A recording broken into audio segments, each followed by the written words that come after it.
یورور سوال کړی دی وای آیا په نشئی سلام اچوي شي؟ جواب وبالله توفیق. امام بخاری رحمه الله په خپل کتاب صحیح بخاری کې باب لګولې دی، باب من لم يسلم على من اقترف ذنبا ولم يرد سلامه حتى تتبين توبته وإلى متى تتبين توبة العاصي. بیا امام بخاری رحمه الله د عبد الله ابن عمر رضی الله تعالی عنهما اثر نقل کړي. هغه فرمایي لا تسلموا على شربة الخمر، تاسو په شراب خور سړي باندې په نشئی سړي باندې سلام ما چوي. دا غي نه بعد د کعب بن مالک رضی الله تعالی عنہ حدیث راوړی دی.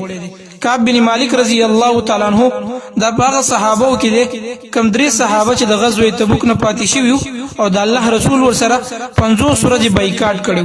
کعب بن مالک رضی الله تعالی عنہ فرمایي په دې دوران کې واتی رسول الله صلی الله علیه وسلم، زبد الله د رسول خاطرات لما فاسلم علیه، نو ما بد الله پر رسول باندې سلام اچو.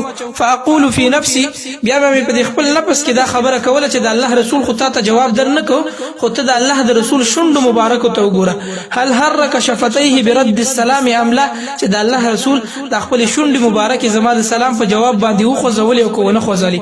نو ما به د الله د رسول شوند مبارک ته قتل.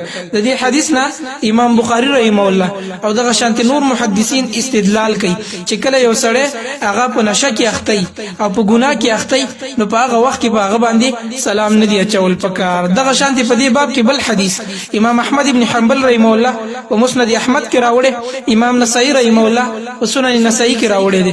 ابو سعید خدری رضی الله تعالی عنہ فرمایي اقبل رجل من البحرين الى النبي صلى الله عليه وسلم، یو ورځ یو کس د بحرین نه د الله د رسول خاطر علی فسلم عليه، د الله پر رسول باندې سلام واچو، فلم يرد، د الله رسول ورته جواب ورنک. ځکه د سړی په دغه وخت کې دوه داسې شیزونه اچولیو چې دا غینه شریعت موږ منع کړي.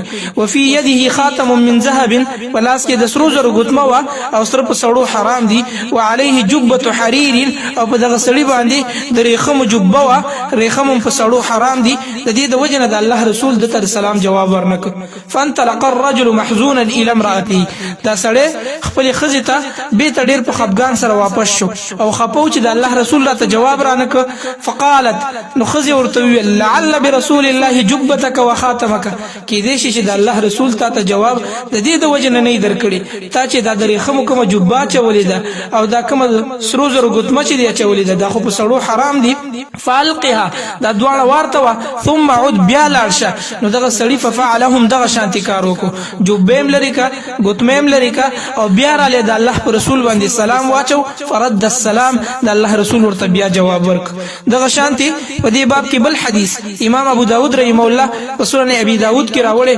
عمار ابن یاسر رضی الله تعالی عنہ فرمای قدمت على اهلي ليلا، وإذا یو شپه خپل کور خواته خپل کور والا ترالم، وقد تشققت يدا، زما لاسونه چودلیو، فخلقوني بزعفران، نو ماته می کور والا په لاسونو باندې زعفران ولګو، زعفران په سړو باندې حرام دي. فغدوت على النبي صلى الله عليه وسلم، نو زه سحر د الله د رسول خواته رالم، فسلمت عليه، ما د الله پر رسول باندې سلام واچو. فلم يرد علي، د الله رسول راته سلام جواب امرانکو. ولم يرحب بي، او نه راته په خیر را لې ویل. وقال اذهب فاغسل هذا عنك، او راته ویلي چې اے عمار ابن یاسر لاړ شه د زعفران د ځان نوینځه. فذهبت فغسلته، دا وې زلاړم او ما د زعفران د ځان نویندو.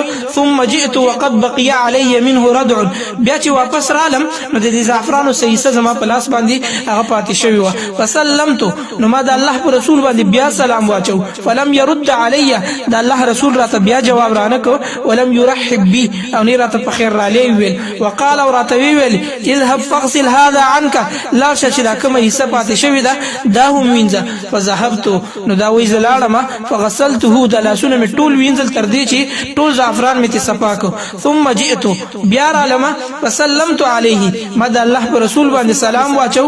فرد د الله رسول راته جواب راک علی ورحب بي، او د الله رسول راته په خیر را لې ویل. دغه شانتي دا کوم احادیث چې ما ویل د دې نه دا مسله واضحېږي. کله چې یو سړی هغه په ګناه کې لګي او ګناه کوي په هغه وخت کې چې کله هغه په ګناه کې لګي په هغه باندې سلام نه دی اچول پکار.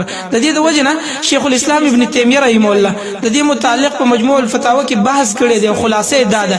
شیخ صالح العثیمین رحمه الله هم داسې فرمایي چې کله په ترک د سلام کې هغه سړی ته زجر ورکول کیږي او هغه په دې خبره پوهیږي چې د خلکو ما سره سلام د دې د وجه نه پرېښی دی چې زه په ګناه کې اخته یم، زه په نشه کې اخته یم، نو په دغه صورت کې بیا سلام ترک بهتر دی. او که چېرته داسې چې په ترک د سلام باندې هغه نور هم شر ته ځي، نور هم فساد ته ځي، نو بیا پکار دا ده چې ته په سلام واچې. درځم شاهد یاره در پسې یم